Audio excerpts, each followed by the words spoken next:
new and emerging special education teacher cadre Zoom meeting. Okay, so this next, so today we're going to talk a little bit about teachers with classrooms and the efficiency and processes and procedures, routines, and those kinds of things, and how we establish those as we start into the new school year. So teachers with the best run classrooms spend the first 2 weeks of teaching procedures and routines. And so I know that many of you, are you all familiar with the work of Harry Wong? Because that's what we're going to use today to focus our conversation on. How many of you have kind of heard that before? Anyway, so let's talk just a little bit about that. And then everybody just jump in and we'll talk as we go along. This particular slide just talks about some of the things that we need to have in place as we're planning for the next school year. Things are, you know, we already know about just logistics with a school, but also about policies. We'll have, you know, personnel policies, policies for schools, SBDM policies, those kinds of things. The other thing that you know, we know about the hand washing, the cleanliness. We want to, you know, and getting to know the people that you work with. But what we're really going to be talking about today is how we organize our classroom, how we establish those procedures and routines on the beginning of the year, and how we invest a little bit of time in that work so that on the other end of this, that we really have a very efficient running classroom where student learning is just our priority. The other thing is, especially for special education, you'll see that that bullet on the top right hand side, it talks about, you know, thinking about our students who have an IEP. You know, that's a big task when you first go into a classroom and you have a file cabinet that's full of brown folders that or due process folders, and you have to familiarize yourself with those students and understand what's in the IEPs. And so that's an important step for us to really understand what's in that IEP. And for those of you that, even though this is part of the new and emerging teacher cadre, you know, you've probably got at least a year behind your belt, or maybe even more, because we have some people maybe have a couple years of experience. But, you know, every year we have new students generally, students that have, you know, diverse needs. And so, you know, it's really important that we familiarize ourselves with those students and understand those IEPs, and then getting ourselves organized, and then being ready for students as soon as we are able to be back with students. But also thinking about how we structure a classroom, our seating arrangements, and teachers, the procedures and routines are so important. So this is just kind of an overall idea about, you know, just some checklists, some things that we want to make sure that we're familiar with before we start our school year. So I think if we provide these supports, so this may even, you know, this is a really good tool. You know, you may have a colleague that's just coming on board this year that you can share these tools with as well as we start this network for new teachers, or we continue this as an emerging teacher, because there's a lot to learn in a school year, and you have a lot more to learn every year, so you can always continue to build your own capacity. But this is just a helpful tool for us to think about that. Let's go ahead and we'll look at this next slide. Well, okay, and this one, I don't know if Brenda's here or Doug, if either one of them want to talk about, you know, some of the most important things to do when we initially start a school year, or we're planning for next year, is getting to know our students. And so we have on this slide, there's a learning style inventory. And I don't know if I can see Brenda or Doug, but if either of you have anything you want to comment on the importance of a learning style inventory and how you can use that. A learning style inventory is very, very important, because it's one thing that the student's coming in and we may not know a thing about this student. So finding out what their interests and their hobbies and finding out about them as much as possible, even their favorite colors you see up there in that the little box. All of these things, we can make rapport with the student and learn more about them. And we get more respect that way, because it's like, oh, they know what my favorite food is. They know this about me. They know that about me. And you get the respect from the student. And I think that's one thing that we really lack a lot of, because number one, the first day of school is usually hectic. So, you know, It may not be the first day of school that we do an inventory, but as soon as possible, I think that we need to do these learning style inventories. Number one, it helps us understand how the student learns. You know, are they kinesthetic or tactile, or are they visual, auditory, whatever. Um, that way we can incorporate things in our lessons to help them learn. So not only does it help us learn about the child, it helps us learn how to do our lesson plans so we can make sure that all the children are reached for whatever content we're teaching. Good. And it's really, and it guides us. You know, we understand the kind of learners that we have in our classroom. Absolutely. Thank you, Brenda. Harry Wong, Harry and Rosemary, his wife Rosemary, I don't know if you all had not had an opportunity to be part of this learning. This is really good stuff, and some of the resources that we have will extend that for you, so you can kind of take a look at those resources after we finish. But these are the 7 questions that he and his wife, Rosemary, have decided that are the questions that students really want to know on the first days of school. And if you'll see those questions, you know, they want to know, are they where they're supposed to be? They don't, you know, do they know where they're supposed to sit? What's that whole plan for this academic year? And I know we can even remember back about how that felt for us when we were in a classroom. You know, how am I going to be assessed? What are my expectations or rules? How's the teacher going to be? And then, you know, what kind of person is this teacher? And so, you know, you may not have thought about it, but in that context, but those are the priority questions that kids have when they first come into a classroom. And so by establishing and kind of front loading and planning for those questions, then we can set our classroom up, or we can set our processes up for, you know, preparing kids with those answers, so that we alleviate some of those anxieties and that we have kids ready to jump in and start learning. And, you know, if we think about that from either, you know, a non-traditional reentry to school, and we're having Zoom meetings, or we're having, you know, we're using Google Meet for face, you know, for our lessons, we can think about what does that look like, and how do we establish those protocols? Just like in the beginning of this meeting, you know, we use the norms about this is how you sign in, this is the procedure for signing in, or this is the procedure for, you know, mute your mic, or, you know, those kinds of things. But if you already have those ahead of time and you're planned for those, then they're much more you're readily to move on to more learning. So let's talk a little bit about the difference between discipline and procedures. And I don't know if Doug might want to jump in here. You want to talk just a little bit, Doug, about the difference between discipline and procedures? Okay. Yeah, discipline concerns how the students behave, while the procedures are the things that students do. Discipline are the things that you have to put into place to make sure that the rules and expectations of the classroom are followed and the safety of the kids are in place. The routines are the things, or the procedures are the things that the students do to make sure that they're staying safe and that they're staying focused and are ready to learn. So a rule is a dare to be broken. So tell me what I can't do, and guess what? You'll see that I'll try it. But give me a procedure, give me a how-to, then I'll follow those steps and be able to perform that duty or that routine, you know, adequately. So rules are things that discipline is how students are behave, and the procedures are the things that are to be done. So, and that's exactly what Doug was just talking about. So as we think about this, and, you know, we can institute procedures and routines anytime that we, you know, as we learn about those. So it's never too late, but it's always the best practice if we establish these early on. So Also, go ahead, Doug.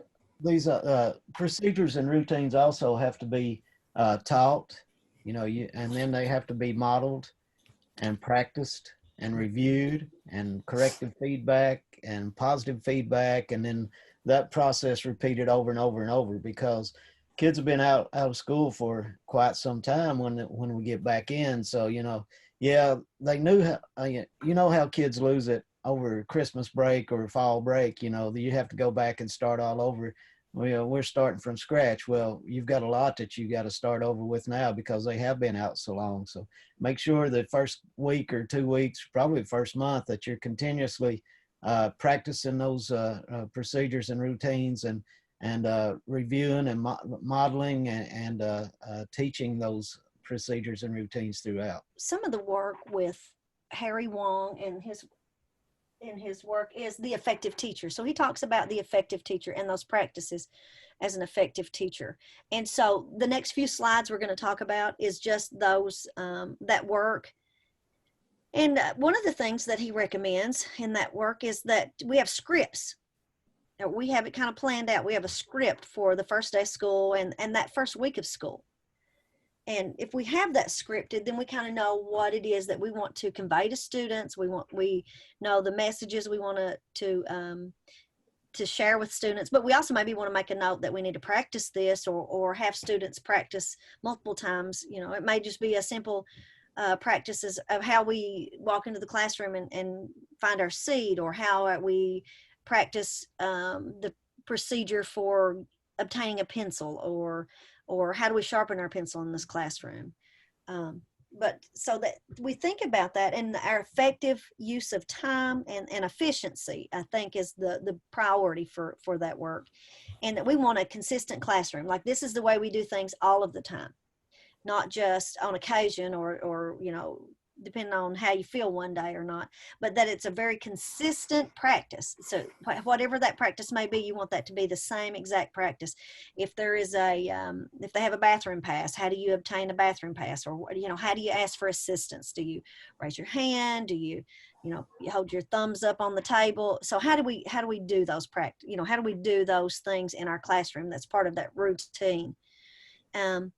And it does impact our life, and it does affect life. And kids need that stability, and they need to know that this is how we do things, and not necessarily how that, you know, that's always going to be the same, especially if you've had a bad day or a night before you've had some kind of issue at home. You know, it's really comforting to kids just that find that consistency when they come to school every day.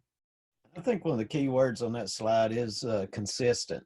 You want to be consistent within your classroom, within your school setting, consistent with your routines, consistent with your procedures, consistent with your rules and expectations, so the kids know what's expected of them. And if you enforce or implement your daily routine consistently, then there's no surprises, and it makes the day go smoother, and the kids feel safe and secure in that setting. Yeah, I think that's true from year to year. I know for many years I taught second and third grade. And so I would set my routines with my kids as I got them as second graders. So when they came to me as third graders, they expected those same routines and procedures. And you could really tell a difference and the impact that it had on the amount of learning that could take place from the very beginning. My third graders, they were ready to go. My second graders, I had to spend that time teaching them those procedures because that was their first experience with me. So it just attests to the value of doing that early on and continuing with it. And they expected it as well, coming in as third graders. That's a very good point, Vonda. This is, again, an extension of talking about the effective teacher. So we know one thing that is that, you know, the effective teacher has that goal every day. They know what that goal is for teaching effectiveness. You know, they have a plan for what's the most efficient and effective delivery of content, practices and procedures. But that's one of the things that we, you know, thinking about it in terms of being a new teacher or a relatively new teacher, you know, we want to know what those most effective practices are and how we can maximize all of our time.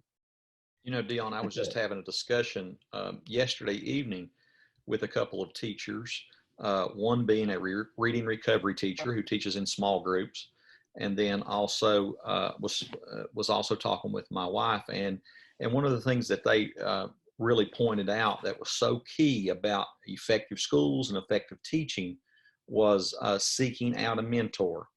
And you know, if you're not, if you don't feel like you have the resources, first seek it out from your colleagues.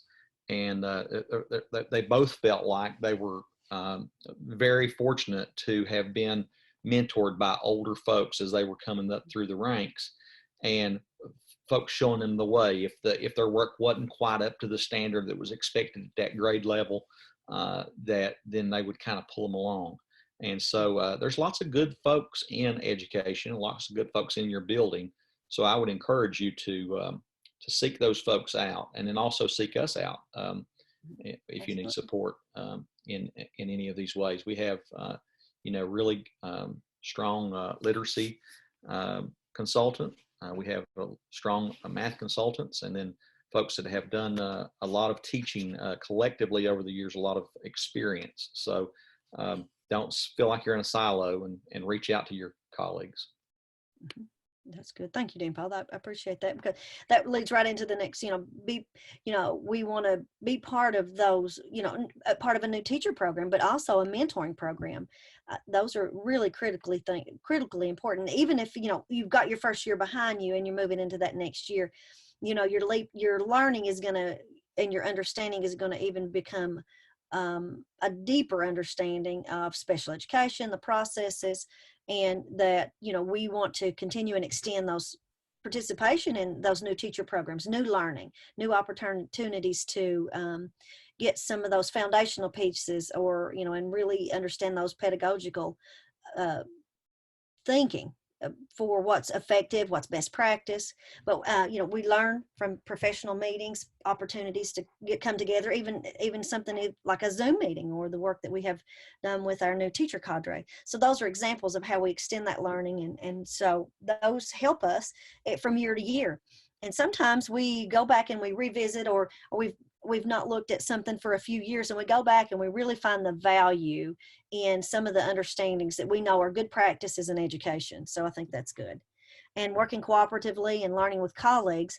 And that's especially important for us as special educators, because we have to work very cooperatively with general ed teachers, with related service personnel, with parents and family. So we have a huge collaborative effort for our group to make sure that we deliver the best services and instruction for our students. So that's a lot to get in.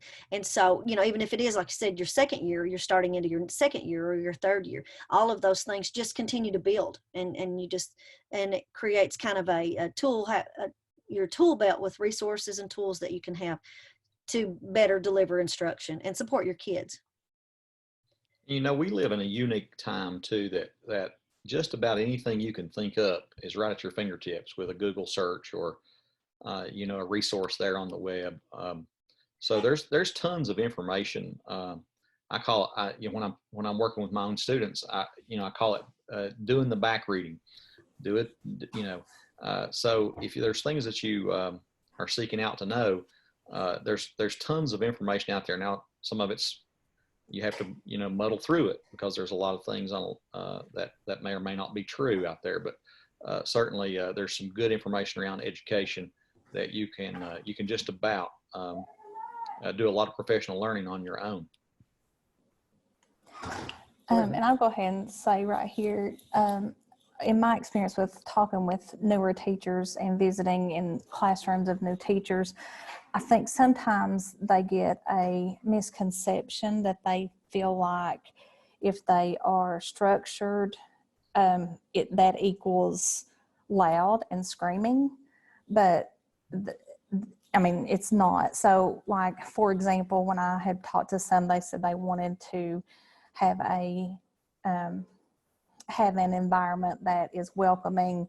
So they want to have the flexible seating, and they want them to be able to get up and sharpen their pencil when they want to without having to ask. So their misconception is kind of like a lax classroom.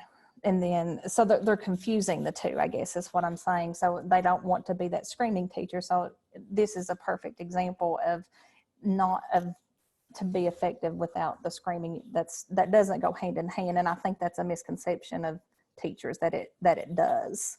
So that needs to be, that misconception needs to be fixed. I always like to say that, you can be friendly, but you don't have to be their friend. You can still be that role model, that person that sets the tone and builds that relationship with those kids. Share stuff with them that they're interested in, build those relationships based on their interest and their concerns or whatever. You can be friendly with them, but you don't have to be friends with them, if that makes any sense.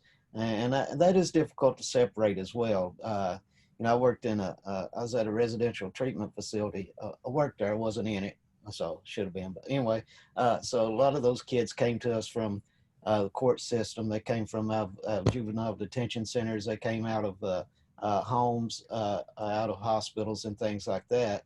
And it was, you know, it was difficult to build a relationship with a lot of those kids because they came from all over the state, not necessarily Eastern Kentucky, but they were from Western Kentucky, Northern Kentucky, Louisville, Lexington area. And so I had to find some common interest. So I had to learn a lot of things. I had to go online and check things out and figure out, had to learn how to talk about My Little Ponies. Oh yeah, you talk about something wild. So I had to build those relationships slowly, but just started out as a, hey, how you doing? Meet and greet, called them by name, and then just showed an interest to them, and then was just there to listen to them and to be willing to talk to those kids when they needed it. And I think a lot of our kids that we're working with right now and that you'll see have a lot of adverse childhood experiences or traumatic experiences that they've gone through. And they don't really have that adult or that role model or that person in their life that's willing to talk to them, willing to listen to them, and willing to build that relationship and help them through the things that they've been through. And especially right now with all the uncertainty that's going on with, the little fellas don't know when they're going to see their friends again. They don't know, what so-and-so's doing or whatever. So it's difficult for them to reach out. So if you have an opportunity to reach out and just connect with the kids that you're working with, it wouldn't mean a lot to them right now. So hope that helped a little bit. Thank you, Doug. So let's take a look then at this slide. The expectation, the positive expectations, that we not only have those positive expectations, but we exhibit those and we model those and we talk about those expectations every day.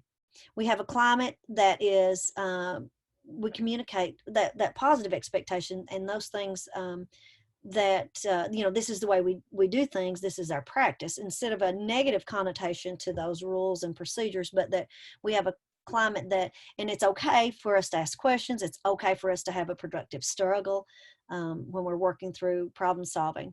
The other thing is that we model those behaviors for students and colleagues as an effective teacher.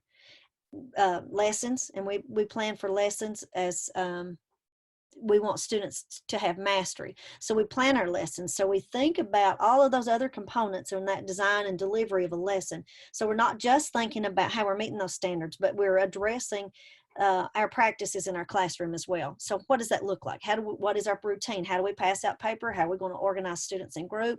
But everything that we do has an intention, that everything we have is to help students to obtain mastery or to gain content knowledge. And if you have procedures and routines in your classroom, it really maximizes your time. You know how long it takes to just pass out papers or wait on kids to get a pencil sharpened, or to kids get their notebooks together, or if they're on the other side of the room, and how you get those passed out. So anything that you can do on the front end of that and establish that practice, that really has your classroom running so much more efficiently. So it helps you, and it helps you keep on time and on track and up with what you are trying to accomplish for the class as well. I think you covered it, but the positive beliefs and attitudes, and then just modeling and practicing those behaviors that you want to see.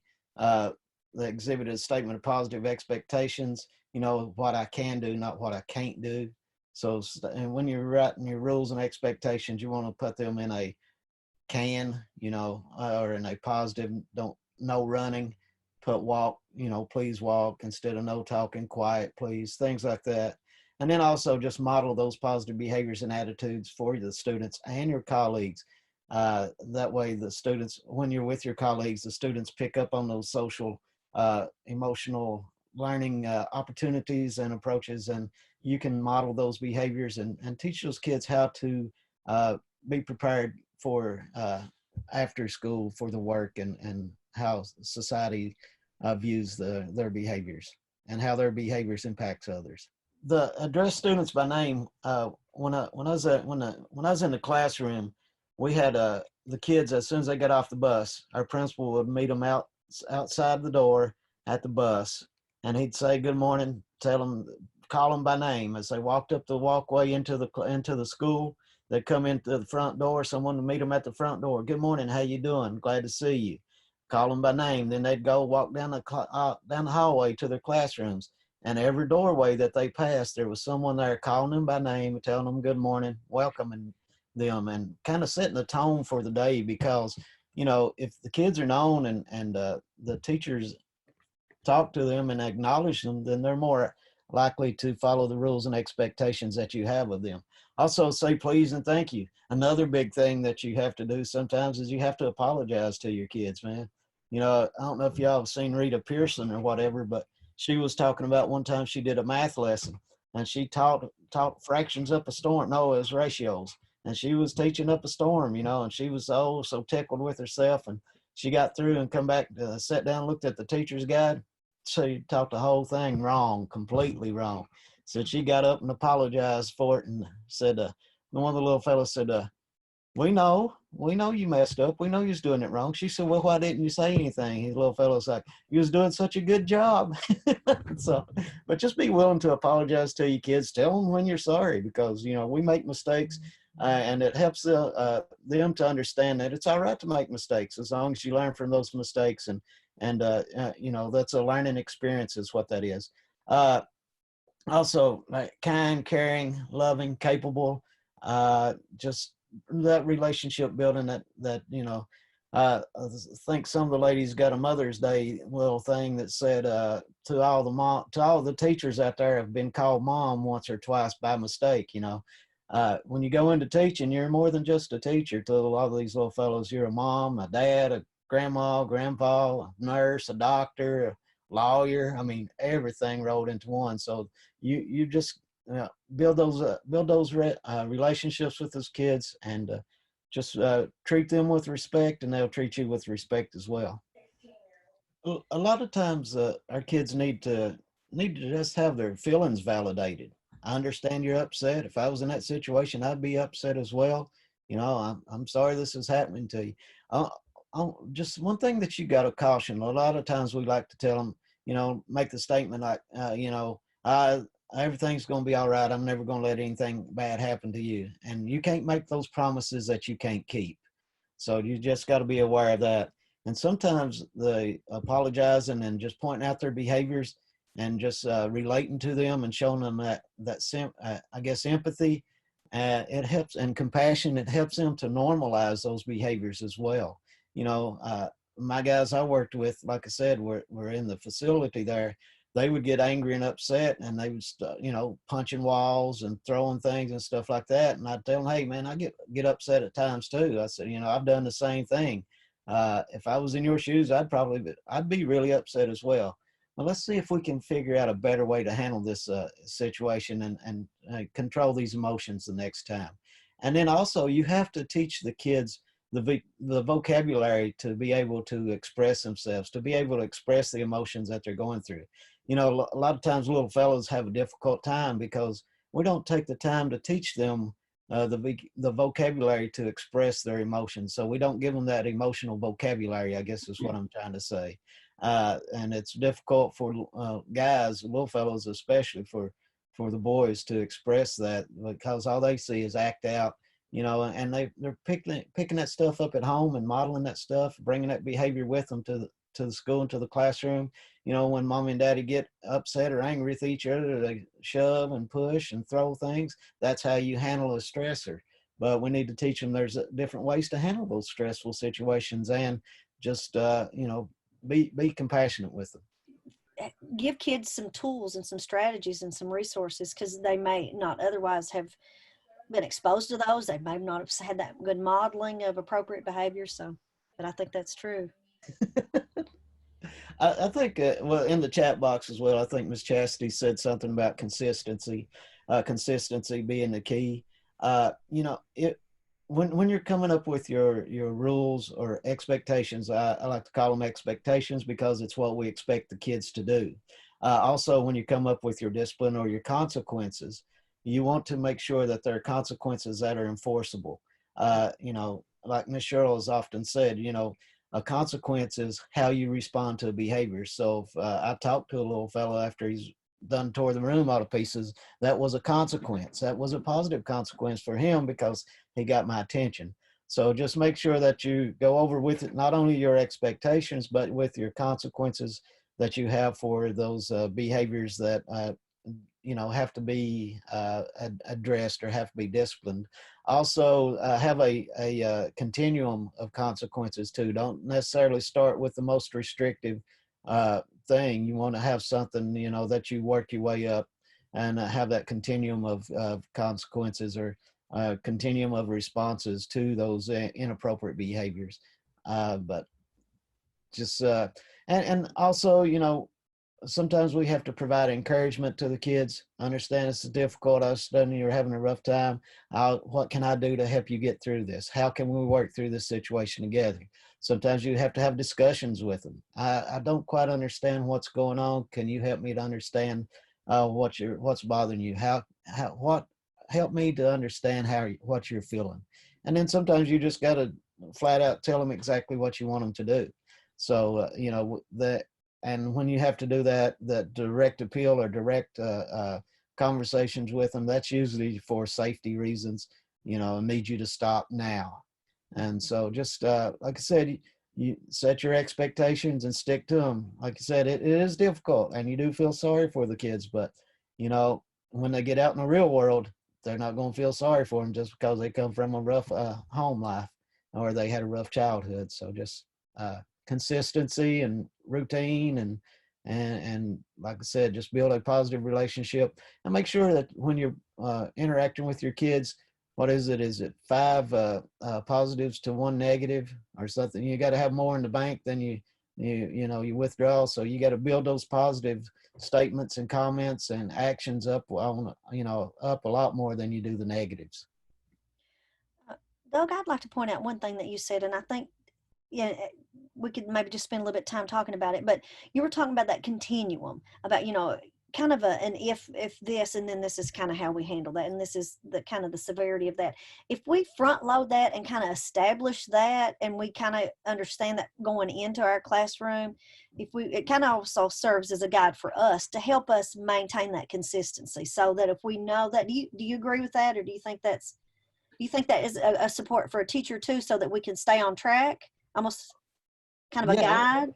I would think that would be, yeah, a great guide. I mean, because sometimes we get in the heat of the moment. Like story I've got, a little fellow, he was just giving me, I was having a rough day. He was having a rough day. And he come in and he started running his mouth. I said, man, if you don't hush, I'm going to take your break. He said, take it. I don't care. So I took his break for the day. I said, there you go. Your break's gone. You're going to sit in here with me during break. He said, I don't care, and started running his mouth again. I said, man, if you don't hush, I'm going to take your break for tomorrow. He said, go ahead, take it tomorrow. I said, all right, you going to sit in here with me tomorrow? I said, you open your mouth one more time, I'm going to take it the rest of the week. He opened his mouth again. I guess who was sitting in their room with this little fella that didn't want to be in there, and I didn't want him in there either for a week because I packed him into a corner. Yeah, so yeah, no, look at that continuum. Look at what am I going to do first? And Right. then that does keep you on track. And like I said, make sure that your consequences are appropriate to the expectations that you're teaching as well. So yeah, don't back yourself into a corner because you're the one that suffers. Mm-hmm. That's true. You meet them on their level, and then you provide them with the amount of support that they need, depending upon their abilities and their understanding. Yeah, that's right. That's right. And being consistent with that plan. You know, you may have students in there that have a behavior plan. Um, so you're following consistently with that plan as appropriate for that student. But I think that's a good point. On this slide, we'll all kind of just jump in and talk a little bit about it. But I really like this particular slide. And so let's think about the effective teacher. And there are times in our instruction throughout the course of a unit of study, 6 weeks, a day, a few weeks. But there are times when we have to really be able to adjust what those arrangements are in our classroom based on the needs, what we're teaching, what the targets are, what the content is. But I really like this particular slide because it gives you an opportunity to see some visuals of what different classrooms might look like, so that we're not bound by the way our classroom is set up from one day to the next. You know, we want consistency, and we want kids to know the routines and procedures. But we also have to know that we adapt, and that we can, that we have some fluid practice when we consider what's the best delivery for content, but also how is it appropriate when you deliver content that you can reach different students. And I think that's particularly important when we think about co-teaching. But just I would everybody take just a second, and if you want to comment about that, or think about that, or say anything about the impact of the classroom arrangement on your instruction or your routines and procedures. I really think this comes into play when you think about station teaching, because you really have to plan ahead when you're going to have stations in your classroom. So you have to think about your room arrangement and you have to really teach those routines about where they're going to go and how they're going to sit and what materials they need to take with them and those sorts of things. So this diagram reminds me of that type of thing, going from whole class instruction to station teaching. I agree with Vonda, but I also think about if you're wanting kids to be partnered, how are you going to set that up and making sure that they're able to have those conversations? And then also, are you going to be able to see every child no matter where you're at in the room? And can you elicit responses from them, whether it's through, whiteboards being held up, or is it through, just hands up, thumbs up, those kind of things. So having that set up, maybe where am I going to be teaching from? Am I going to be sectioned to a certain part of the room? How's the flow going to go, especially if I got a child in a wheelchair? That kind of thing needs to be thought about. Yeah, and those are things, especially when we think about our work either in a resource room, if we're in a co-teaching classroom, if we're in a unit or a small, in a space that we spend most of the day with X number of students. We really have to think about all of those things. I think that's really important about delivery of instruction, access to students. Can we get to students? Can we get to each student and give them feedback? Yeah, and how they respond. We just, we just can think outside of what that traditional seating arrangement looks like, because we have lots of options and we can really tailor that to meet the needs of our students, I think. It was very effective for me in my classroom because I would have different groups of students coming in and out throughout the day, but I generally had areas that I had students working in. And so if I had students working on comprehension and literacy, I had more of an area for them. I didn't necessarily have an assigned seating, but there was a procedure. So if they came in for reading and I'm just finishing a math lesson, this is what we do if you're coming in for reading, and this is what that procedure is. The same thing for, so thinking about what kids you're having working independently, because if you're providing small group or individual instruction, you're not going to be addressing the whole group at one time. So consider what that might look like for kids who are in a small group, kids who you are delivering direct instruction or explicit instruction to, and then what those might be for independent work. So that would allow you an opportunity with some flexibility for that practice in your classroom. It takes a little bit of strategic planning, but if you kind of know, really, if you pick out what those big critical pieces of that content are and what that focus is going to be, and then structure your thinking around that and how you set that classroom up that way. Just within proximity to the resources and materials, and if you're teaching math, where are those manipulatives at, and can they access those manipulatives, and are there calculators in the baskets at this space? So that at least you have, a designated area and students know that procedure. And even high school kids, you're going to have to pull them in small group, and how that fluid group works and how you manage that. So there are lots of resources that could help you in terms of thinking about that support. So you can think about how your schedule looks, and, if you have if it's a similar content, if you have several kids in there that are working on math, then how can that look for that different group?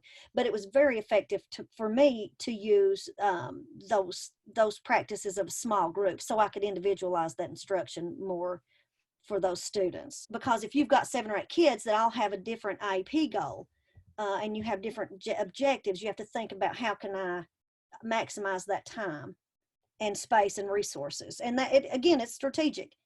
But it kind of gives you a thing to start thinking And that about. seating chart's going to go a long way in efficiency and being able to get the data that you need to get to monitor those goals, because that's a big piece of what Absolutely. you're doing. And that's one of the number one problems I hear from teachers is when do I do data collection? So if you use this seating chart and things of this nature, I was thinking about Anita Archer, being able to have students engaged and make sure that they're doing things, whatever the target is.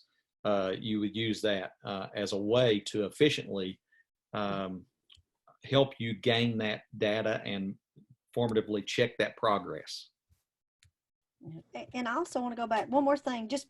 You were talking about the beanbag chairs and Thank you. Sometimes the research it's no definite, because there's some variations, I think, with the way we use those in the procedures. So if used effectively, they can be used effectively. They can allow choice. They can allow some independent work for students. They can be used as a reward system. But I think the key for the effectiveness is the procedures and the routines. This is the expectation, and then this is what we have to do. So wanted to mention within our innovation grants, there are, or there have been some grants awarded to teachers in the region to explore alternative seating. I would imagine there's probably at least 10, maybe 20 of those. And so those teachers have did action research, and then they have posted the results of their action research based on that alternative seating on the holler. So you might want to check that out. And then Dion, we had a question from the chat box. I think the biggest thing that drives our seating arrangement is our content. What is it that we're doing? What is it that we need students to be doing? And how do we need students engaging with one another? Or do we need students, depending on what we're teaching and how we want students to be involved in that lesson. That's why I think it has to be very fluid. I think that we can't have the same seating all the time. It doesn't. So if you have seating that doesn't lend to kids being able to work cooperatively or with partners, with shoulder partners, or it just couldn't be effective to have that same seating arrangement all the time. Now, if you were using a U shape and you were having a debate and kids could see each other and they could have, this collaborative discussion, that could be very, very effective. If you are, using, I'm trying to look at this slide, but if you're looking at some of the, the traditional classroom seating, that may be effective if you're just using elbow partners and you're delivering some content. But if you want students to be able to be engaged or to do some small group, then you may need to look at that banquet style and having students sitting in those smaller groups. It really depends on your content and the instructional strategies that you're using and access for kids to be able to be either independent, small group, or with partners. So I don't know if that answers it exactly, but I think that we just have to think about it that, this is an effective way to teach this. And this might be an effective way to teach this. Now, there may be times that you try something and it doesn't work out exactly the way you think it ought to turn out. Or it could be that you have different groups of students from year to year. You've had rowdy groups of kids before and they are really hard and they don't work real well together. But then and then another year you may have groups of kids that work very collaboratively. So really about the dynamics of kids and the space in your classroom and what you're teaching and the delivery of that content really has a factor. That's why it's always so important if we think about when we plan our instruction, we have to think about those things. So, and we have to teach those explicitly. And I'll give you all an example. I know I'm talking a lot, but there's an example of, so I decided when I was teaching 4th grade, and I was teaching regular ed 4th grade, and I decided that it was a great idea to start stations in my classroom. And so I started 5 stations the very same day, and I got all my content together and I organized them, and I had students grouped, and I had little baskets with their work on them, and I had all of these processes in place. And so I get up there with my timer and I said, go forth and join your station. And it was like a 3-ring circus in that classroom, and it was total chaos and an epic fail, because I didn't know what I didn't know at that time. But what I learned was I couldn't bite off. It was kind of like, the elephant.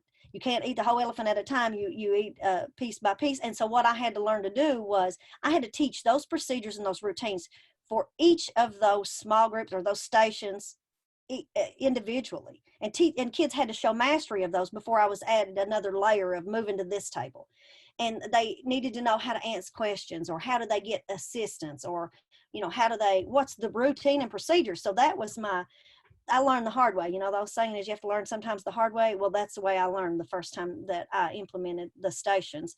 And so it doesn't always work beautiful. It's not always the most grandiose and fabulous when you try things like that. But what we do learn is we don't keep making the same mistake over and over. We learn to adjust our instruction. We learn to modify our delivery, or we might have to just go back and model. And that was what happened to me. I didn't teach my students what I wanted them to do. And so I needed to spend more time helping my students understand my expectation, because I thought because I told them they got it. And it really didn't work quite that well. So this is just some checklists and some links for you guys. And then this last slide. Oh, and these are things we're talking about. I'll just let you guys just take 30 seconds to read over this one.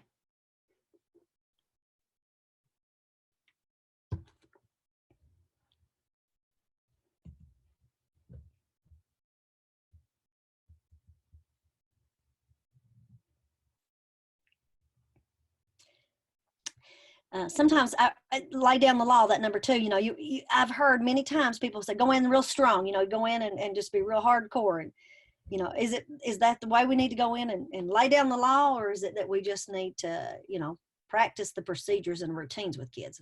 Well, I'm glad you mentioned that because there is a difference, and that's about going in and being like that, laying the law down and I think that's what I was talking about earlier about the new teachers said that they didn't want to be hateful, quote hateful, or to yell. And that's exactly what you're talking about is number 2. And there is a difference in being that way and establishing your routines and procedures. And that's that if you once you can just discriminate between the 2 of those, then it'll be.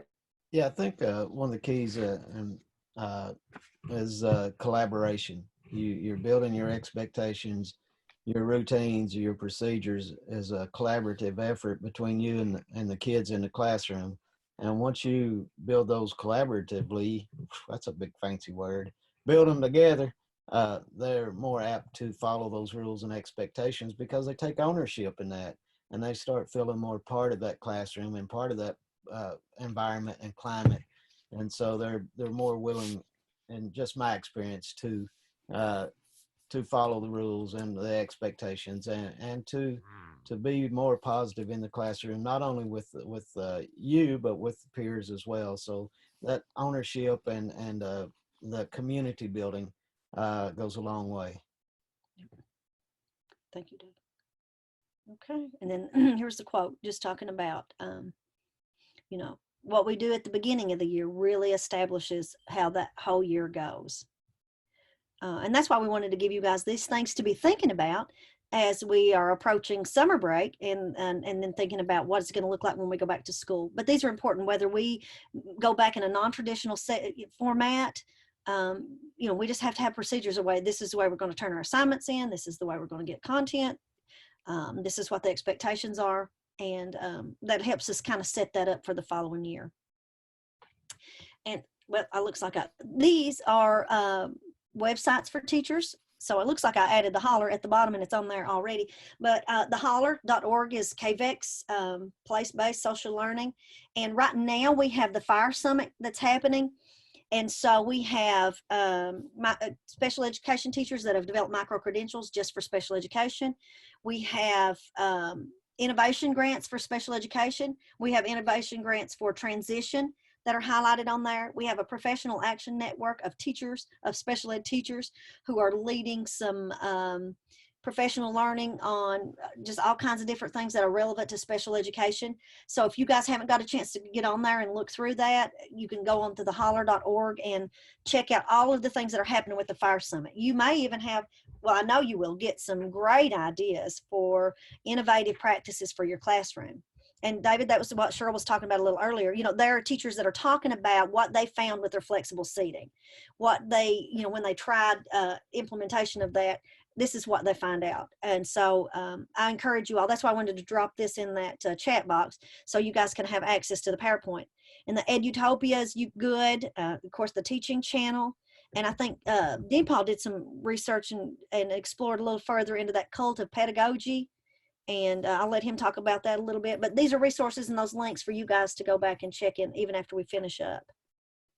Yeah, just real quick, I didn't go very far, but there was a very good article and video about immediate feedback and how important it is to give feedback to students as you're working with them and trying to teach and assess and check for understanding.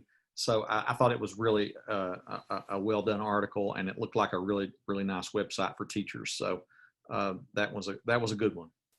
Okay, good.